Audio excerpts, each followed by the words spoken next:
Hi friends, welcome to law में time. Muskan Mandhiya, new legal guide. So guys, idealist और realist approach पर मैं video बना चुकी हूँ इंटरनेशनल रिलेशंस की। उनका लिंक डिस्क्रिप्शन में आपको मिल जाएगा, आप जाके उसे देख सकते हैं। आज के इस वीडियो में हम बात करेंगे लिबरलिस्ट अप्रोच और मार्क्सिस्ट अप्रोच की, या लिबरलिज्म की थ्योरी और मार्क्सिज्म की जो थ्योरी है इंटरनेशनल रिलेशंस में, उसकी बात करने वाले हैं। आई रिक्वेस्ट यू गाइस कि आप लोग प्लीज मुझे ध्यान से सुनते रहिए एंड लेट्स स्टार्ट। लिबरलिज्म की जो थ्योरी है इंटरनेशनल रिलेशंस में, वो ये बोलती है कि हर स्टेट का अपना अपना प्रेफरेंस होता है। कोई कल्चर के बारे में सोचता है, कोई इकोनॉमी के बारे में सोचता है, कोई सिक्योरिटी के बारे में सोचता है, कोई पॉलिटिक्स के बारे में सोचता है। और ये जो स्टेट के अलग अलग प्रेफरेंसेस रहते हैं, यही उनका बिहेवियर डिटरमिन करते हैं इंटरनेशनल पॉलिटिक्स में। जो स्टेट इकोनॉमी की बात करना चाह रहा है, उसका बिहेवियर थोड़ा अलग होगा इंटरनेशनल रिलेशंस में। जो कल्चर की बात करना चाह रहा है, उसका थोड़ा अलग होगा, राइट। बेसिकली जो आपका गोल है, ठीक है, आप उसी तरीके से बिहेव करने वाले हो। अगर आपका गोल है इकोनॉमी, यानी कि हमने इकोनॉमी को बूस्ट करना है, पैसा कमाना है, राइट, तो आप ज्यादा ज्यादा ट्रेड प्रमोट करोगे। कल्चर को बढ़ावा देना है, ठीक है, कल्चर को अपने प्रमोट करना है, तो दूसरी नेशंस के साथ कोऑपरेट ज्यादा करोगे। ऐसे करके चलता है। जो नियो लिबरल इंस्टीट्यूशनलिज्म है, ये कहता है कि इंटरनेशनल इंस्टीट्यूशंस की बहुत ज्यादा वैल्यू है, बहुत ज्यादा इंटरनेशनल इंस्टीट्यूशंस को प्रमोट करता है। ये कहता है जो इंटरनेशनल इंस्टीट्यूशंस है, जैसे कि यूरोपियन यूनियन या यूनाइटेड नेशंस, ये बाकी नेशंस को कोऑपरेट करने में हेल्प करती हैं, राइट, उनको साथ में लेकर आती हैं, उनसे फ्रेंडशिप करवाने में हेल्प करती हैं। एक्चुअली में जो इंटरनेशनल इंस्टीट्यूशंस है, जैसे कि यूएन, वही तो एक फोरम है ना, जहां सारी नेशंस मिलती हैं और बात करती हैं, तो वहीं पे ये कोऑपरेशन होता है। और जब इन नेशंस के बीच में कॉन्फ्लिक्ट होता है, लड़ाई होती है, तो यही जो इंटरनेशनल इंस्टीट्यूशंस है, इनकी बातचीत करवाते हैं और उस कॉन्फ्लिक्ट को सॉल्व करवाते हैं। नियो लिबरल इंस्टीट्यूशनलिज्म का भी ये मानना है जो स्टेट्स हैं डरते हैं कोऑपरेट करने से। क्यों? क्योंकि उन्हें लगता है कि हम कोऑपरेट करेंगे, पीछे से कोई पीठ में छुरा भोंक देगा, राइट। इस चीज का फियर उनके माइंड में कॉन्स्टेंटली रहता है कि कोऑपरेट करें तो करें कैसे, सामने वाले पे विश्वास करें तो करें कैसे, उसकी हरकतों पे हमें भरोसा नहीं है, राइट। इस वजह से वो कोऑपरेट नहीं करना चाहते हैं। अपने पिछले वाले वीडियो में मैंने एनार्की के बारे में बताया था कि इंटरनेशनल लेवल पर कोई ऐसा सच लॉ एग्जिस्ट नहीं करता है। सबको जो जिसकी मर्जी है वो उसे फॉलो करता है, राइट। जैसे स्टेट्स करना चाहें वैसे करते हैं। तो एक तरीके से इंटरनेशनल लॉ जैसी कोई भी चीज नहीं होती है, राइट। स्टेट्स को जैसे चलना है वैसे चलते हैं। तो एक एनार्की प्रिवेल करती है इंटरनेशनल लेवल पर, जिस वजह से स्टेट्स के बीच में एक इनसिक्योरिटी आपको देखने को मिलती है। एनार्की हो गई, कोई लॉ नहीं होगा, तो स्टेट्स को ये लगेगा ना कि अगर हमारे साथ कुछ कर दिया सामने वाले स्टेट ने, तो हमें कौन बचाएगा। रशिया ने जो यूक्रेन के साथ किया, रशिया को उसका क्या मिला? कुछ हुआ रशिया का? आज भी वो एग्जिस्ट करता है, आज भी बाकी सारे नेशंस उससे बात कर रहे हैं, राइट। जो भी सैंक्शंस लगे हुए थोड़े बहुत ठीक है, वो चीज दूसरी हो गई, बट एक्चुअल में क्या रशिया को पनिशमेंट मिली कोई भी? The answer is no. क्यों? क्योंकि इंटरनेशनल लेवल पर एनार्की प्रिवेल करती है। दम है तो आओ लड़ लो, नहीं है तो झुक जाओ।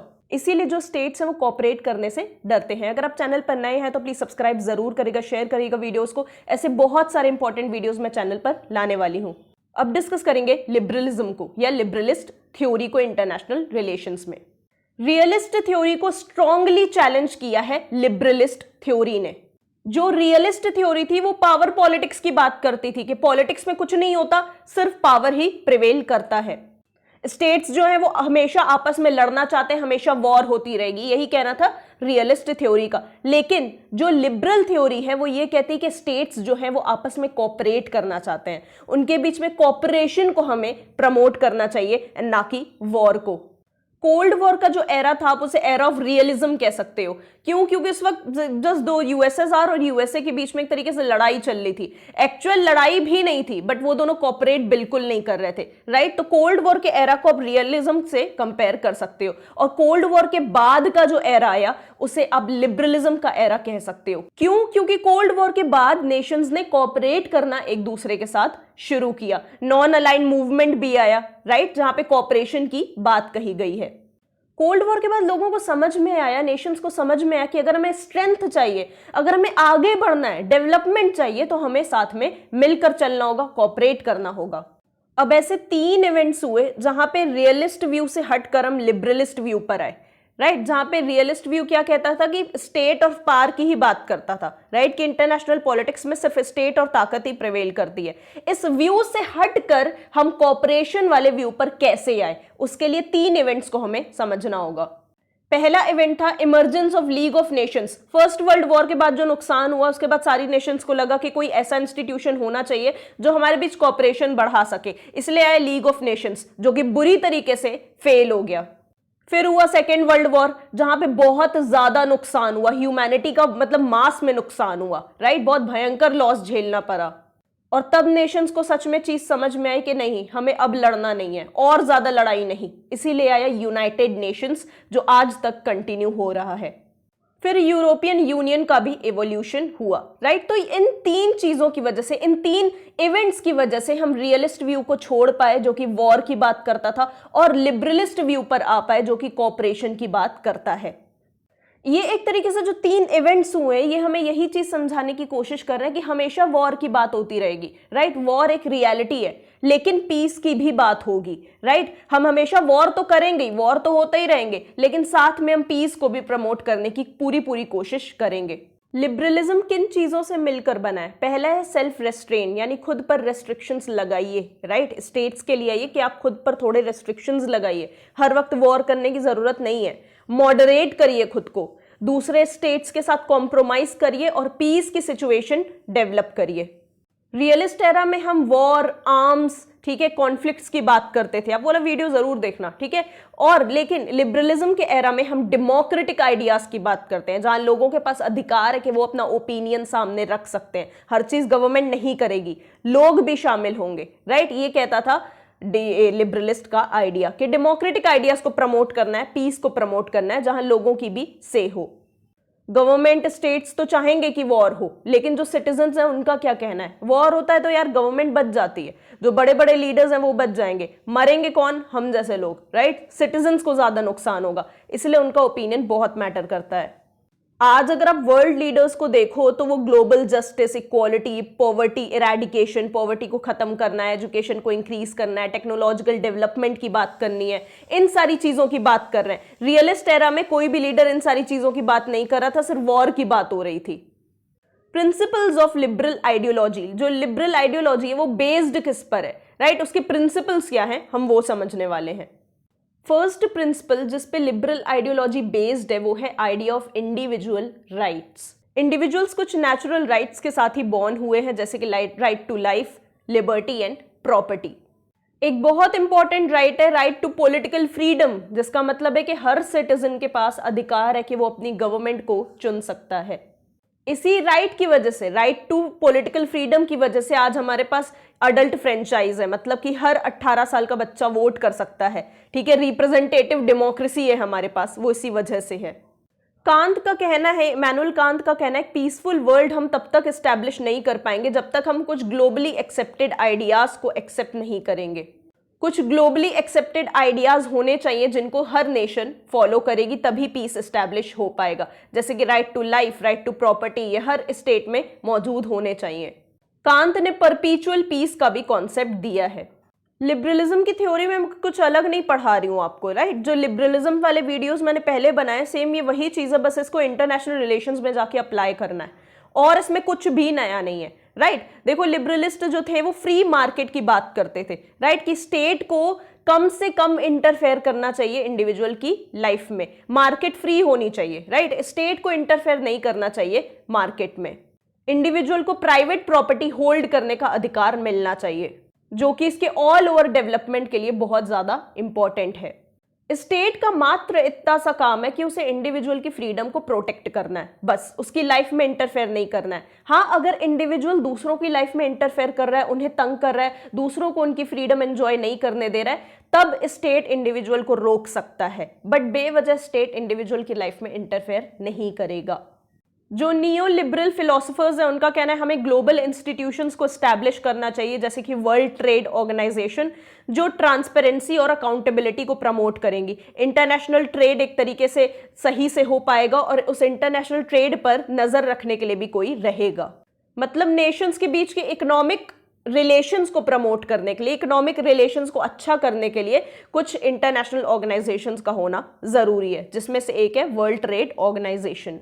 रियलिस्ट व्यू क्या प्रमोट करता था? स्टेट सेंट्रिक नेचर को प्रमोट करता था कि इंटरनेशनल रिलेशंस में, इंटरनेशनल पॉलिटिक्स में सिर्फ स्टेट की बात होती है, स्टेट ही इंपॉर्टेंट एंटिटी है इंटरनेशनल रिलेशंस में। लेकिन लिबरल व्यू क्या कहता है? सबको साथ में लेके चलो, राइट? सबको साथ में चलना है। प्रिंसिपल्स ऑफ प्लूरलिज्म की बात करता है लिबरल व्यू।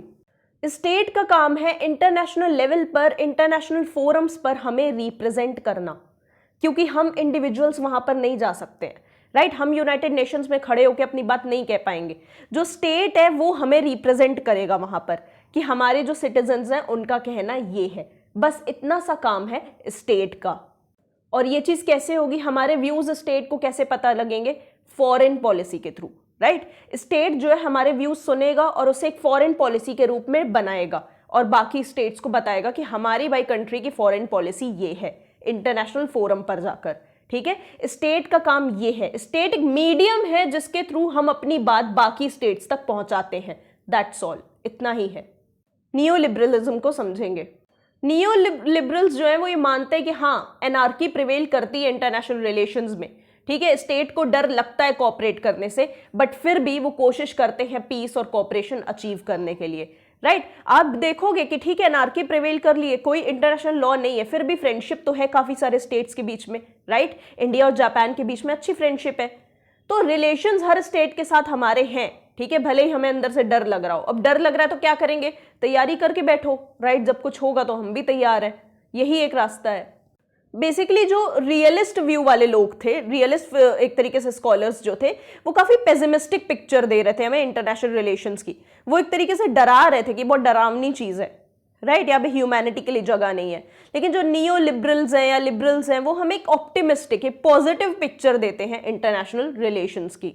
जो इंटरनेशनल एक्सपर्ट्स हैं, इंटरनेशनल एजेंसीज हैं, वो स्टेट्स को हेल्प करती हैं पॉलिसीज बनाने में, राइट? यूनाइटेड नेशंस की जितनी भी स्टेट्स हैं, जितने भी पार्टनर्स हैं, वो उनसे कहता है ना कि आपकी पॉलिसी में ये सारी चीज़ें होनी चाहिए, वुमेन के लिए ये बेनिफिट्स होने चाहिए, चिल्ड्रन के लिए बेनिफिट्स होने चाहिए। तो ये सारी चीज़ें भी होती हैं।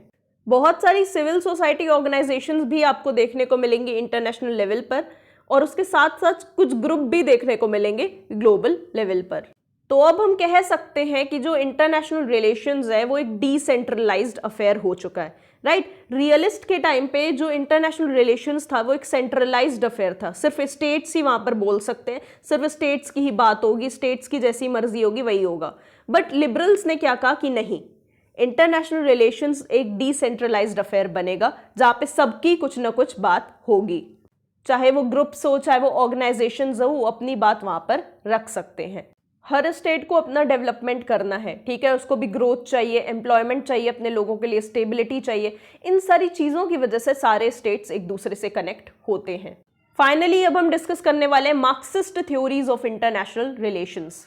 मार्क्सिस्ट थ्योरीज कहती हैं जो स्टेट के बीच एक अनइक्वालिटी देखने को आपको मिलती है, वो एक तरीके से इकोनॉमिक डिस्पैरिटी की वजह से देखने को मिलती है।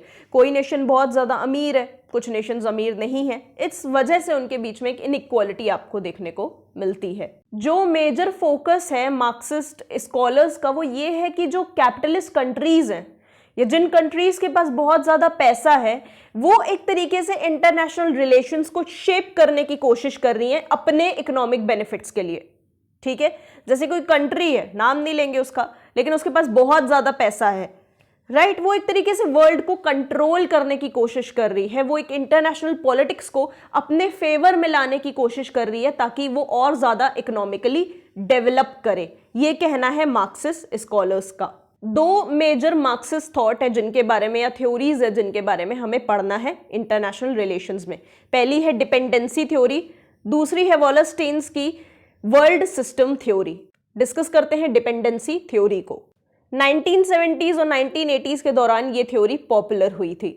जो रियलिस्ट और लिबरल थ्योरीज हैं ये अमेरिका और यूरोप से आती हैं, ठीक है? इन्हीं के अराउंड सेंटर्ड है। जो डिपेंडेंसी थ्योरी है, यहीं पे मजा है, यहीं पे बात सुनना, जो डिपेंडेंसी थ्योरी है वो लैटिन अमेरिका की तरफ से आती है, ठीक है? लैटिन अमेरिकन स्कॉलर्स ने इस थ्योरी को दिया है।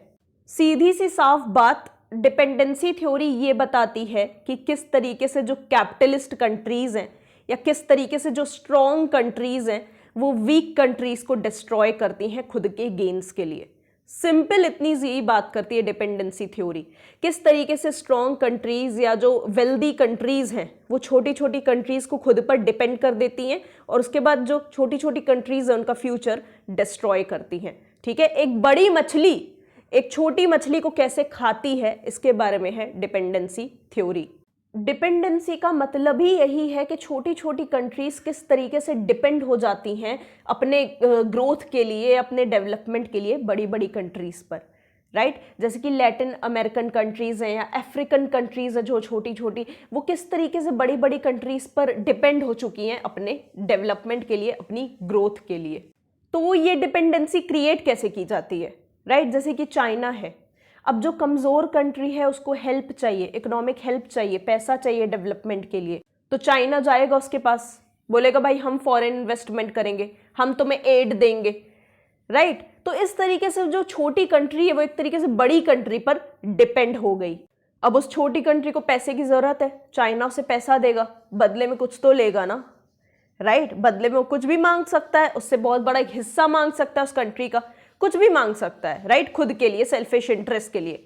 तो इसको कहेंगे डिपेंडेंसी थ्योरी। और किस तरीके से क्रिएट होती है वो भी मैंने आपको समझा दिया। कोई बड़ी कंट्री उसमें पॉलिटिकल इन्वेस्टमेंट कर सकती है, इकोनॉमिक इन्वेस्टमेंट कर सकती है, ट्रेड रिलेशंस बना सकती है, जिस भी वजह से वो छोटी मछली बड़ी मछली के मुंह में आ जाए, वो सारी चीजें की जाती हैं।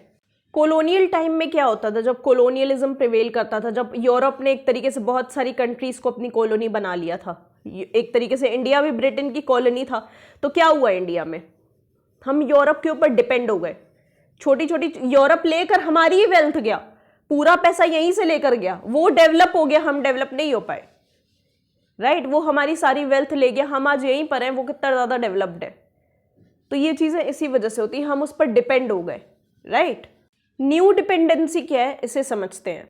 न्यू डिपेंडेंसी का मतलब है सेकेंड वर्ल्ड वॉर के बाद जो मल्टीनेशनल कॉरपोरेशंस है बड़ी बड़ी कंट्रीज की, जैसे कि अमेरिका की जो बड़ी बड़ी मल्टीनेशनल कॉरपोरेशंस है, इन्होंने अंडर डेवलप्ड कंट्रीज में मार्केट्स ओपन करना शुरू किया, अंडर डेवलप्ड कंट्रीज में जा जाकर इन्वेस्ट करना शुरू किया, वहां पर इंडस्ट्रीज बनाना शुरू किया, जिस वजह से छोटी छोटी जो कंट्रीज हैं वो डिपेंड हो गई इन बड़ी बड़ी कंट्रीज पर और इनका सामान कंज्यूम करने लगी, राइट। जो बड़ी बड़ी कंट्रीज की मल्टीनेशनल कॉरपोरेशंस हैं वो किसी छोटी कंट्री में गई, वहां पर इंडस्ट्रीज लगाई, वहां पर सामान मैन्युफैक्चर किया और वहीं के लोगों को बेचना शुरू कर दिया। तो जो उनका एक तरीके से एटीट्यूड हो गया छोटी कंट्री के लोगों का, वो ये हो गया कि हमें कंज्यूम करना है ज्यादा ज्यादा, हमें प्रोड्यूस नहीं करना, हमें कंज्यूम करना है ज्यादा ज्यादा, राइट। जिस वजह से वो लोग आगे नहीं बढ़ पाए।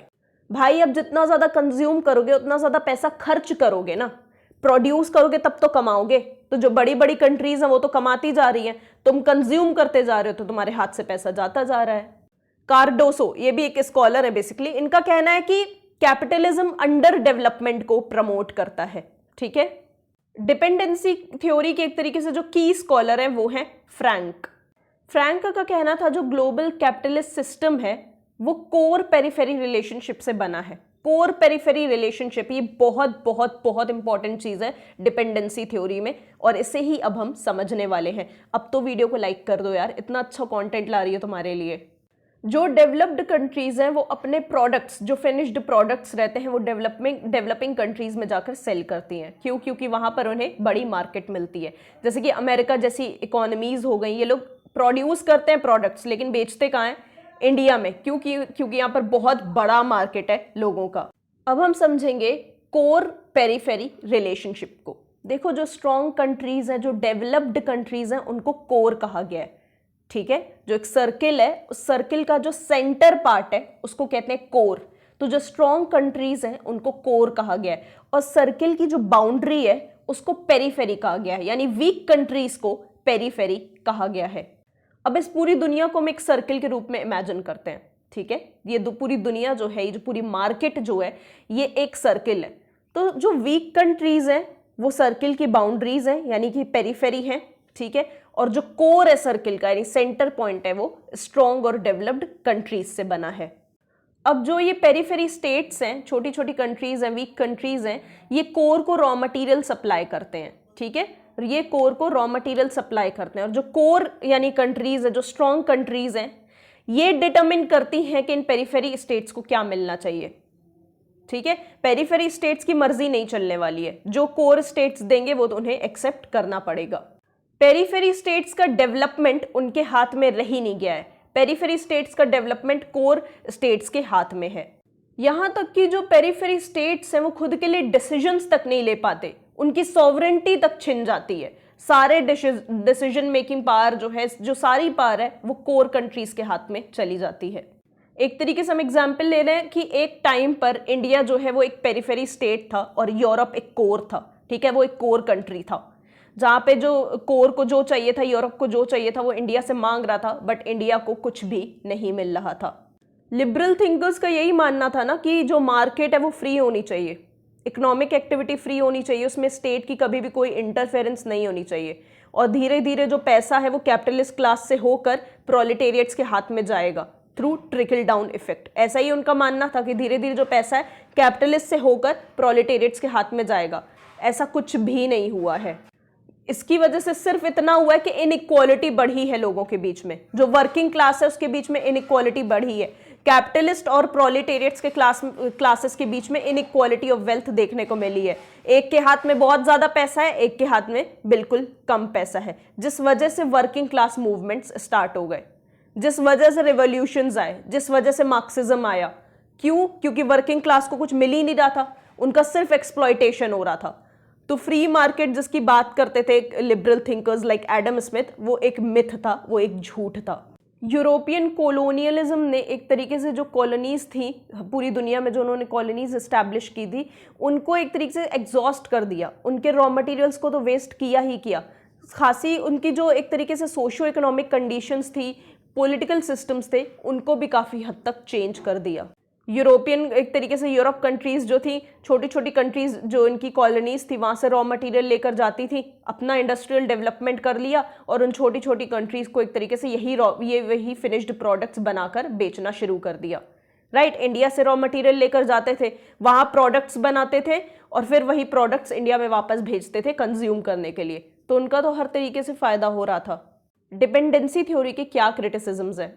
लिबरल थिंकर्स ने एक तरीके से डिपेंडेंसी थ्योरी को क्रिटिसाइज करते हुए ये कहा है कि कोर गलत नहीं है, ठीक है, जो स्ट्रॉन्ग कंट्रीज हैं वो गलत नहीं है।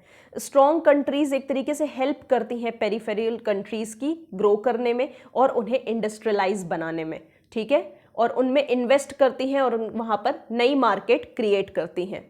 ये चीज़ भी एक हद तक सही है, जब पेरिफेरल कंट्रीज में न्यू मार्केट्स ओपन होंगे तो वहाँ के लोगों के लिए भी अपॉर्चुनिटीज बढ़ेंगी। डिपेंडेंसी थ्योरी सिर्फ हमें यही बता रही कि कोर और पेरिफेरल स्टेट्स के बीच में क्या रिलेशंस है, बट हम ये नहीं बोल सकते जो पेरिफेरल स्टेट्स हैं उनके अंदर भी एक तरीके की डिपेंडेंसी एग्जिस्ट करती है, ठीक है। कोर जो है वो एक तरीके से स्किल्स, कैपिटल, टेक्नोलॉजी देता है पेरिफेरल स्टेट्स को ग्रो करने के लिए। और ये भी गलत नहीं है कहना कि कोर की वजह से, कोर स्टेट्स की वजह से ही जो पेरिफेरल स्टेट्स है वहाँ पे क्लास स्ट्रगल पैदा होता है, ठीक है। दो एक तरीके से क्लासेस के बीच में स्ट्रगल होता है कोर की वजह से ही, जिस वजह से जो वर्किंग क्लास है या प्रोलिटेरिएट्स हैं वो एक तरीके से समझना स्टार्ट करते हैं कि हमारा एक्सप्लॉयटेशन हो रहा है, वो अपने राइट्स को लेके कॉन्शियस होते हैं और एक स्ट्रगल की स्थापना होती है, और वो एक तरीके से रेडी होते हैं कि वेस्टर्न कैपिटलिज्म के अगेंस्ट हमें लड़ना है। तो दोनों ही चीज़ों से हम इनकार नहीं कर सकते। एक तरीके से जो कोर स्टेट्स हैं वो पेरिफेरल स्टेट्स को फायदा भी दे रहे हैं, दूसरी तरफ से उन्हें रेडी भी कर रहे हैं क्लास स्ट्रगल के लिए, ठीक है। वर्ल्ड सिस्टम थ्योरी को समझेंगे। मेरे वीडियो के सभी नोट्स आपको हमारे Telegram channel law mate your legal guide पर मिल जाएंगे। बहुत अच्छी अपॉर्चुनिटीज़ भी मैं यहाँ पर शेयर करती हूँ स्टूडेंट्स के लिए, लिंक डिस्क्रिप्शन में है, ज़रूर से ज्वाइन कर लीजिए और अपने ग्रुप में ज़रूर से शेयर भी कर दीजिएगा। वर्ल्ड सिस्टम थ्योरी को किसने प्रोपाउंड किया था? इमैनुअल वॉलस्टीन ने। वॉलस्टीन का मानना है कि जो हिस्ट्री है उसमें हमने अलग अलग वर्ल्ड सिस्टम्स को इमर्ज होते हुए भी देखा है और कोलैप्स होते हुए भी देखा है। ये वर्ल्ड सिस्टम्स फॉर्म होते हैं, इमर्ज होते हैं, स्टार्ट होते हैं, एक तरीके से सक्सेस अचीव करते हैं और फिर कोलैप्स हो जाते हैं धीरे धीरे करके। जो मॉडर्न वर्ल्ड सिस्टम है वो कैपिटलिज्म की देन है। वर्ल्ड सिस्टम एक तरीके का सोशल सिस्टम है जिसमें कि बाउंड्रीज हैं, स्ट्रक्चर्स हैं, मेंबर ग्रुप्स हैं, है ना, और ये एक तरीके से कॉन्फ्लिक्टिंग फोर्सेस से बना हुआ है। मतलब जो उसमें ग्रुप्स हैं, ऑर्गेनाइजेशंस हैं, वो आपस में कॉन्फ्लिक्ट करती रहती हैं, उनके बीच में कॉन्फ्लिक्ट प्रिवेल होता है और इन्हीं सारे फोर्सेस से बना हुआ है वर्ल्ड सिस्टम। ये एक तरीके के ऑर्गेनिज्म की तरह है, राइट। ये एक तरीके के ऑर्गेनिज्म की तरह है। एक टाइम पर इसकी कुछ कैरेक्टरिस्टिक्स चेंज होती हैं, दूसरे टाइम पर स्टेबल रहती हैं।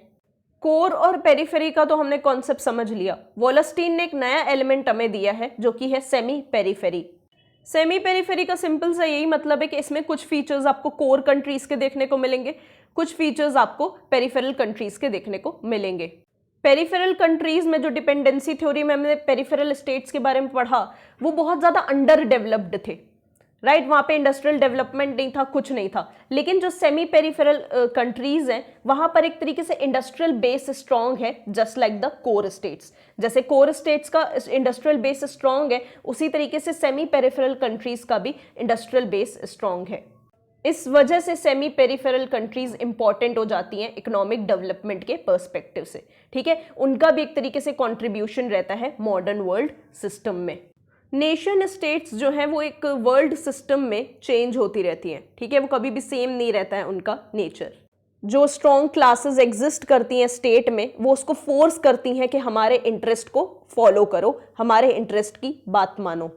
फिर लास्ट में हमें देखने को मिलता है ग्लोबल क्लास स्ट्रगल, जहां पे एक तरीके से पेरिफेरी कंट्रीज के पास जो भी वेल्थ है वो कोर कंट्रीज लेकर जाती हैं। जैसे कि इंडिया को सोने की चिड़िया बोला जाता था, तो उसकी सारी वेल्थ यूरोप ले गया, ठीक है। और ये तीन चीजें मिलकर, कोर, सेमी पेरिफेरी और पेरिफेरी मिलकर ज्योग्राफिकल डायमेंशंस बनाती हैं वर्ल्ड इकोनॉमी के। वर्ल्ड सिस्टम थ्योरी एक और चीज कहती है कि जो कॉन्ट्रडिक्शंस हैं, जो एक तरीके से कॉन्फ्लिक्ट्स प्रिवेल करते हैं कैपिटलिस्ट ग्लोबल इकोनॉमी में, ये कॉन्फ्लिक्ट्स ही एक तरीके से कारण बनेंगे कैपिटलिज्म के डिक्लाइन का। और जैसे ही कैपिटलिज्म डिक्लाइन होगा, सोशलिज्म उसे रिप्लेस कर देगा, सोशलिज्म हमारे सामने आ जाएगा। So thank you so much for watching this video friends, and we'll meet soon in the next video. Good luck.